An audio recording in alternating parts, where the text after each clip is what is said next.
គ្រូដែលមានវត្តមានទីនេះក៏ដូចជាក្នុងប្រព័ន្ធ Zoom បាទខ្ញុំបាទបញ្ជាក់ដឹកកៅបារ៉ាសូមធ្វើបទបង្ហាញចែករំលែកអំពីជំងឺតកតងនឹងរេទីណារបស់កូនក្មេងបាទអញ្ចឹងជំងឺរេទីណានេះគឺអឺជំងឺនេះបើសិនជាយើងព្យាបាលអត់ទាន់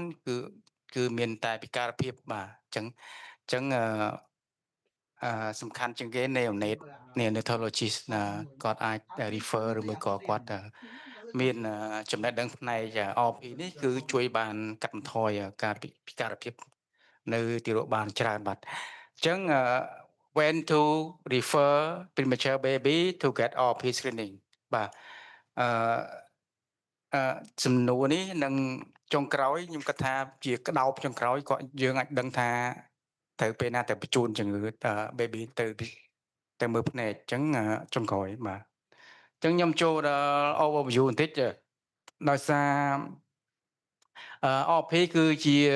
ពាក្យកាត់របស់ retinopathy of prematurity គឺជា disorder of the eye ដែលបណ្ដាលមកពី abnormal development of retinal blood vessel នៅ preterm neonate យើងឃើញថាហានិភ័យចម្បងខ្ទង់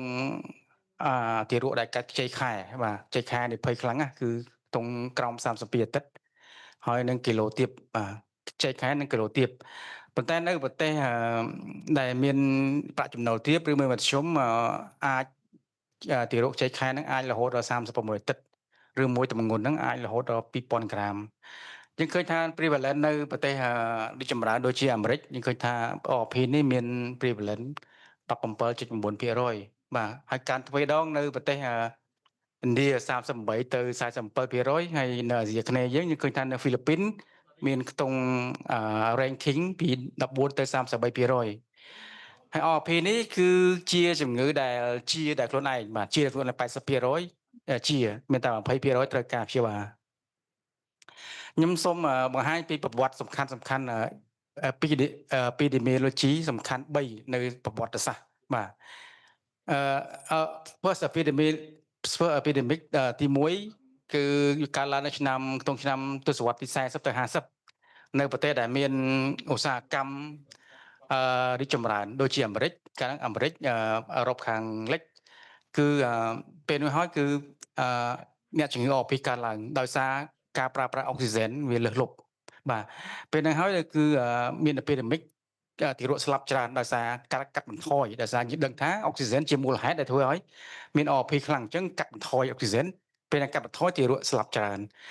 នៅ epidemic ទី2គឺកំឡុងឆ្នាំ1970ប្រទេសឧស្សាហកម្មចម្រើនដែរពេលនោះគឺវិទ្យាសាស្ត្រខាងវិទ្យាសាស្ត្រហ្នឹងគឺរីកចម្រើនខ្លាំងណាស់ទារកដែលមានគីឡូទៀបគឺរស់រានមានជីវិតច្រើនប៉ុន្តែពេលនោះហើយកើនអត្រានៃជំងឺដែលទារកដែលមានពិការភាពភ្នែកច្រើនហើយ epidemic ទី3ឆ្នាំ2000នៅអាមេរិកឡាទីនហើយនិងប្រទេសដែលមានប្រាក់ចំណូលមធ្យមបាទពេលនោះហើយគឺការកើនឡើងនៃ RP នេះក៏កើនច្រើនដែរដោយសារការប្រើប្រាស់ឧបករណ៍ទំនើបហើយនិងការកណនាអុកស៊ីហ្សែននឹងវាអត់ត្រឹមត្រូវដែរបាទអញ្ចឹងសំណួរខ្ញុំអានេះ quiz ទេ What is the primary risk factor during the first epidemic បាទអញ្ចឹងដោយសារ excessive oxygen extreme B extreme low birth weight C VHF D anemia អញ្ចឹងដោយសារអុកស៊ីហ្សែនបាទចឹងខ្ញុំចូលសូមកលេចមើលពី development of retina អញ្ចឹង retina development នៅអាយុ4ខែនៅពុកម្ដាយអញ្ចឹងនៅរូបភាពនេះខ្ញុំបង្ហាញ4ខែគឺមានចាប់ដើម vessel retina vessel អញ្ចឹង4ខែរៀងរាល់មួយខែ vessel ដោះទៅគៀនហើយនៅខាង nasal នេះ vessel ដោះ completely 36អាទិត្យឬមួយក៏9ខែ completely ចំណែកឯនៅខាង temporal នេះគឺ40អាទិត្យឬមួយក៏បន្ទាប់ពីកើតអញ្ចឹងនឹង RP នឹងកើតនៅពេលណា RP កើតនៅចន្លោះពី31ទៅ45អាទិត្យ GA ឬមួយក៏ infant born កើតនៅអាយុ30អាទិត្យRP នេះអាចកើតនៅចន្លោះពី5ទៅ15អាទិត្យ postnatal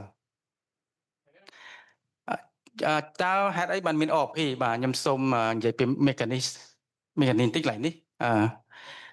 RP ដោយសារមាន 2 phase នៅក្នុងនេះយើងមាន phase 1 phase 1នឹងកើតឡើងក្នុងអ្នកសំស្តុកតសច្បាស់កើតឡើងក្រោមអាយុ40អាទិត្យដោយសារនៅក្នុង intrauterus concentration low oxygen នឹង low ពេលនឹងពោះមកម្ដាយ oxygen low ពេលកើតហើយភ្លាមយើងឲ្យគ្រូពេទ្យឲ្យ oxygen ច្រើនបាទឲ្យ oxygen ច្រើនអញ្ចឹងទារកហ្នឹងក៏ oxygen ច្រើនក៏ stop អា vessel នៅ retina ដែលមិញហ្នឹងវា stop grow វាលែង grow ហ្មង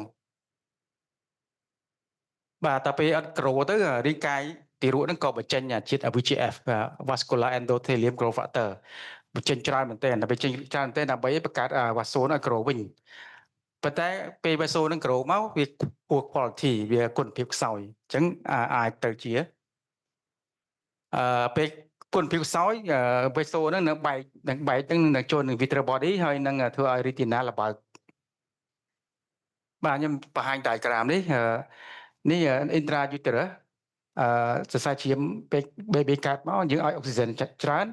ពេលនេះ oxygen ច្រើន vessel នឹង stop grow រាងកាយយើងបញ្ចេញincrease metabolism បញ្ចេញ VEGF នេះ vessel endothelium growth factor ធ្វើឲ្យមាន neovascularization កើតឡើងច្រើនដោយសារដោះសរសៃចង់បានដោះសរសៃដោះច្រើនតែសរសៃអត់មានគុណភាពទេអញ្ចឹងសរសៃនឹងបែកធ្វើឲ្យ retina ល្បើកខ្ញុំចូលដល់ classification តាម international classification ICROP ចែកជា 5 stage stage 1 stage 2 ធម្មតាទេបាទ stage 3 severe ទៅ4 severe ខ្លាំងហើយនឹង5 very severe ហើយ classification មួយទៀតតាម AP ROPS aggressive posterior pole of RP ហើយ classification សម្អាងនៅលើកត្តាមួយគឺ plus disease គឺសញ្ញាដូចជាជំងឺសញ្ញាលេខបូកបាទ plus ហ្នឹងបូកអញ្ចឹងដោយសារ vessel shunting នេះខ្ញុំបង្ហាញពីរូបភាព stage 1 បាទ stage 1 ophthalmology គាត់ exam បាទ exam នេះជា diagram របស់ Barnett fundus diagram នៅកន្លែងកណ្ដាលនេះគឺ optic នេះហើយនេះ macula អញ្ចឹងតំបន់ទី zone 1 នៅតំបន់នេះ zone 2 ច្រើនជាងនឹងបន្តិច zone 3 នៅក្រៅហើយ zone 3 និង zone 2 នៅនៃ zone នេះវា overlap គ្នាបាទ temporal នេះអញ្ចឹងរូបភាពនេះរូបភាព stage 1 គឺមាន line demarcation line បាទរូបភាពនេះបាទ optic នេះអញ្ចឹងសរសៃឈាមដោះនៅ zone 3 អញ្ចឹងជាឡានមួយអញ្ចេះហើយតំបន់នេះ avascular area និង vascular area ជានេះជា stage 1 ចំណែក stage 2 demarcation line ហ្នឹងវាកកើតជាគែមជា ridge ហើយ ridge អង់គ្លេស ridge គែមដែលខណ្ឌដាច់រវាង vascular area និង avascular area ចំណែកឯ stage 3 ចាប់ដើម vessel ចាប់ដើម grow ចាប់ដើមកាត់ shunt ដោយសារVEGF នឹងឡើងខ្លាំងអញ្ចឹងបង្កើត vessel ច្រើនប៉ុន្តែ vessel អត់មានគុណភាពវា shunt ច្រើនបាទចាប់ដើមទាញអញ្ចឹងដល់ពេលដល់ចូល stage 4 មាន 4A និង 4B 4A ហ្នឹងគឺការមានទាញ retina បាទចាប់ដើមទាញតំបន់ដែលវាមាន vessel ខ្លាំងទាញ retina ល្បើកអញ្ចឹង 4A អត់ទាន់ដល់ macula ទេប៉ុន្តែបើសិនទាញខ្លាំងរហូតដល់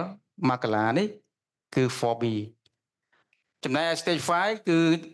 retina ល្បើកទាំងស្រុងមក total retinal detachment stage នេះគឺ stage ពិការភាពចំណែកសម្អាងលើ blood disease classification មួយទៀតគឺអត់តែមាន blood disease ជំងឺលេខបូកហ្នឹងគឺធ្ងន់ធ្ងរហើយអញ្ចឹង blood disease គឺជាអី vascular shunting ដោយសារ enlargement និងartery thrombus អញ្ចឹងតែ artery ងាកងក់អញ្ចឹងហើយវារីកធំមកដោយសញ្ញាលេខបូក plus មាន plus mild moderate និង plus severe ហើយមួយទៀតគឺ aggressive posterior pole RP នេះសំខាន់ណាស់មានអានេះគឺសំខាន់ទៅព្យាបាលបន្ទាន់គឺការឡើងនៅទីរត់ដែលខ្ចីខែជាងគេហើយនឹងការតំបន់ zone 1 ជានេះ zone 1កាត់ខ្ចីខែចឹងអាចជានៅ zone 1ហ្នឹងមានRP start ខ្លាំងហើយតំបន់ហ្នឹងគឺត្រូវការព្យាបាលបន្ទាន់គឺ48ម៉ោងទៅ72ម៉ោងហើយ classification មួយទៀតបើសិនជាគ្រូពេទ្យខ្លះគេ classification type 1 type 2គេអាចនិយាយថា RP type 1 គឺ RP ដែលត្រូវការព្យាបាលបន្ទាន់គឺដោយសារនៅក្នុង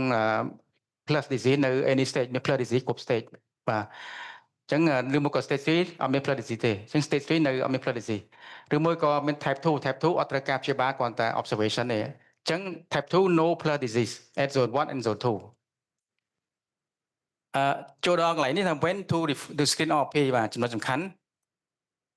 អញ្ចឹងយើង screen នៅពេលណា បើសិនជា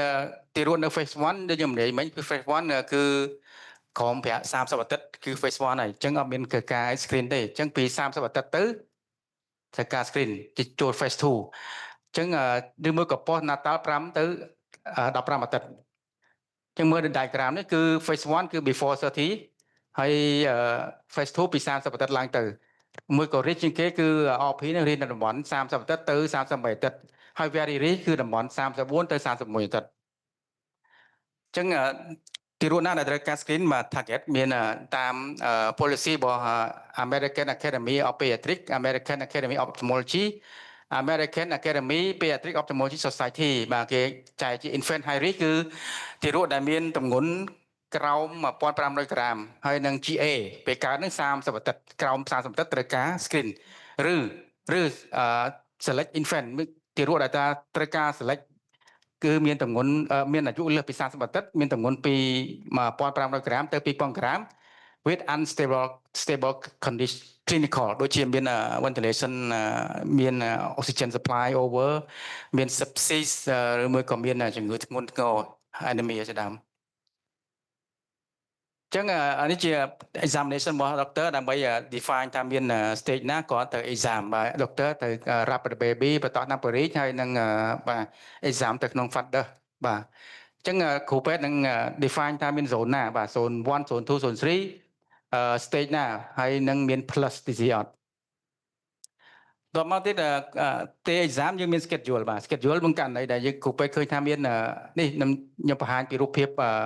មាន color នេះ color ពណ៌ក្រហមនេះ urgent បាទបើសិនជា zone 1មិញមាន plus disease មានសញ្ញាជំងឺសញ្ញាលេខបូកហ្នឹងគឺ stage 3 zone 1ហ្នឹងជាបាបតន48ម៉ោង72ម៉ោងទីមួយក៏ plus disease ទាំងអស់ទាំង stage 1 stage 2 stage 3បាទឲ្យតែក្រហមហ្នឹងគឺព្យាបាលបតនបើសិនអត់មានទេគឺយើង repeat exam zone 1 1 week ក្រោយ exam ឡើងវិញចំពោះ zone 2មាន flood disease គឺ stage 3បានចាប់2 3បានចាប់ផ្ដើមត្រូវការព្យាបាលបន្ទាន់បើអត់មានទេយើង repeat exam 2 week later ចំពោះ zone 3មានតែ flood disease យើងត្រូវការព្យាបាលបន្ទាន់ក្រៅពីហ្នឹងយើង follow up 3អាទិត្យទៅ4អាទិត្យទៀតចឹងតែចំពោះនេះ aggressive posterior RP នេះបើសិនតែមានតែនេះទៅសំខាន់មែនតើគឺត្រូវការព្យាបាលបន្ទាន់តទៅទៀត planning ពេលដែលគ្រូពេទ្យដែល exam ហើយគាត់ត្រូវការ follow up patient មិញមកអាទិត្យ2អាទិត្យ3អាទិត្យ4អាទិត្យចឹង follow up ដល់ពេលណា follow up ដល់ពេលដែលវា regression ខ្លួនឯងចឹង RP មួយចំនួនអត់ regression អស់ប៉ុន្តែវានៅតំបន់ខ្លះដែលវា safety ហើយបើសិនជាមើលទៅ2ទៅ3ដងហើយអត់មានចាំបាច់ត្រូវការមើលអីទៀតទេយើង discard ចេញពី program screening ចំពោះការព្យាបាលបាទការព្យាបាលមាន non surgical មានតែអត់ត្រូវការវះកាត់ទេបាទ observation ដូចមិញយើង repeat exam ឡើងវិញរហូតដល់ regression laser ឬមកក៏ cryo នេះយើងប្រើ VGF ដោយសារ VGF ដែលជាមូលហេតុយើងប្រើ anti VGF injection ទី2នេះគឺ surgical treatment បាទ treatment ដោយ laser បាទគ្រូពេទ្យប្រើ laser ហ្នឹងគឺបាញ់ពីនេះទៅ laser ហ្នឹងបាញ់ពីពាក់ ophthalmoscope indirect ophthalmoscope laser ឆ្លងកាត់ខ្សែឆ្លងកាត់ lens 20ហើយចូលនឹងបាត់ហើយទីរក់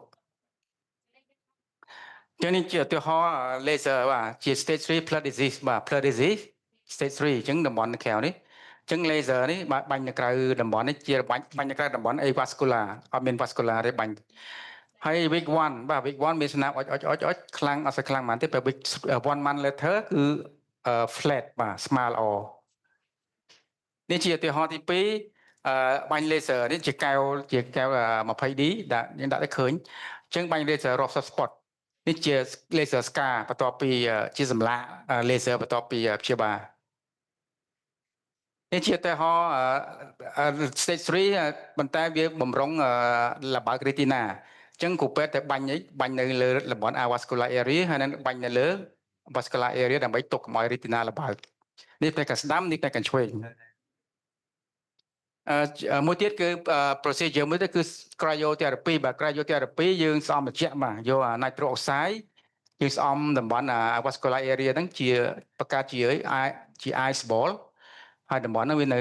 regression ខ្លួនឯង ប៉ុន្តែមេតូតអត់សូវប្រើដោយសារគេប្រើឆ្នាំ1980រហូតដល់ឥឡូវគេបងចង់បបងចោលប៉ុន្តែក្នុងករណីយើងខូចម៉ាស៊ីន laser យើងអាចប្រើបានបាទហើយ VGF នេះស្រួលប្រើជាងគេ VGF នៅស្រុកគេរហូតដល់ neonatologist អាចចាក់ខ្លួនឯងបានទៀតពេលខ្លះគេធ្វើបានទៀតអញ្ចឹង VGF នេះគឺថ្នាំដែលចាក់ចូលទៅក្នុងvitreous body ដោយខ្ទង់កាត់ទៅខ្ទង់1មីលីម៉ែត្រកន្លះពីកកនេះទៅVGF បាទឈ្មោះវា Avastin នៅទីផ្សារដូស 0.26 មីលីក្រាមឬមួយក៏ 0.025 មីលីលីត្រក្នុងនោះមានប្រភេទអាប់ដេតច្រើនទៀតដូចជា Lucentis Ayla Macogen តែក្នុងទីផ្សារខ្មែរពិបាករកដោយសារថ្លៃអំជុលអាច$2000ឯងបាទចំពោះ surgical treatment ជាបាលដោយវិធីវះកាត់បាទដោយសារដំណាក់កាលដល់ retina លបើកទៅមិនមានតែវះកាត់បាទវះកាត់ច្រើនបានលទ្ធផលទៀតគឺគេហៅថា Pavlana vitrectomy គឺវះកាត់អានេះវាកំពុងបាញ់ពលឺទៅកំពុងនេះកាត់បាទកាត់ដាច់អស់ទៅឲ្យ retina នឹងវារៀបរយចូលឡើងវិញមួយក៏ពាក្យខ្មែរអ៊ុតគេហៅអ៊ុត retina បាទឬមួយក៏កាតារ៉ា surgery បើសិនជាអ្នកជំងឺវិវត្តទៅកាតារ៉ាយើងអាចធ្វើកាតារ៉ាមួយ glaucoma surgery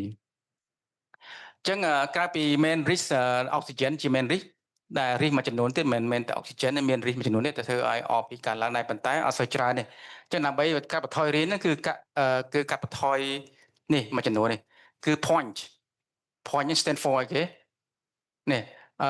ត្រូវកាត់បន្ថយ risk ដោយ pen control បាទ baby ត្រូវ pen control កាត់បន្ថយ pen control កាត់បន្ថយ oxygen management យើងត្រូវដាក់នៅចន្លោះ88ទៅ95 saturation ឬមួយក៏ infection control nutrition temperature control អាចkangaroo care អាចជាលក្ខណៈ kangaroo care ក៏បានអាច supportive care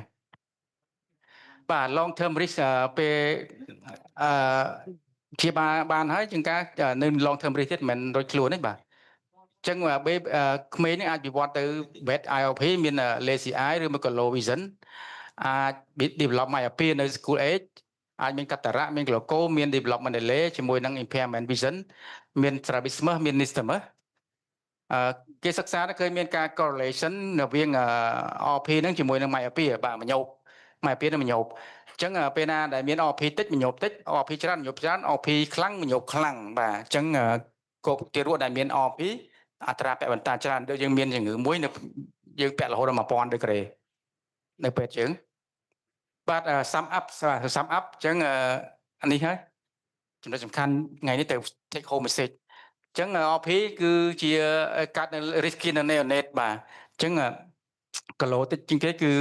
អ្នកដែលជំងឺដែលត្រូវ screen គឺក្រោម1500ក្រាមហើយ GA ក្រោម30អាទិត្យជាពិសេសគឺ artificial ventilation បាទឬមួយក៏ block oxygen supply តើ screen នៅពេលណា screen នៅខ្ទង់6ទៅ4ទៅ6អាទិត្យបន្ទាប់ពីកើតឬមួយក៏ចន្លោះ screen នៅចន្លោះ30ទៅ31អាទិត្យ GA ហើយ full up ចំពោះគ្រូពេទ្យបើសិន screen ទៅគឺឃើញថានៅ zone 1គឺចាំបាច់មែនទែនគឺ full up 1 week zone 2 full up 2 week zone 3 full up 3 to 4 week ហើយ urgent ជាងគេបើសិនជាគ្រូពេទ្យឃើញថា urgent គឺRP type 1យើងចែកមែនពី type 1 type 2 type 1សំខាន់ជាងគេ urgent គឺនៅ stage 2 stage 3នៅ zone 1 zone 2ជាមួយនឹង plus disease ត្រូវចងចាំថាទោះបីតែព្យាបាល RP ជោគជ័យយ៉ាងណាក៏ដោយក៏1/3នៃ RP ជំងឺ RP ហ្នឹងក៏វិវត្តទៅ impairment blindness permanent បាទអរគុណ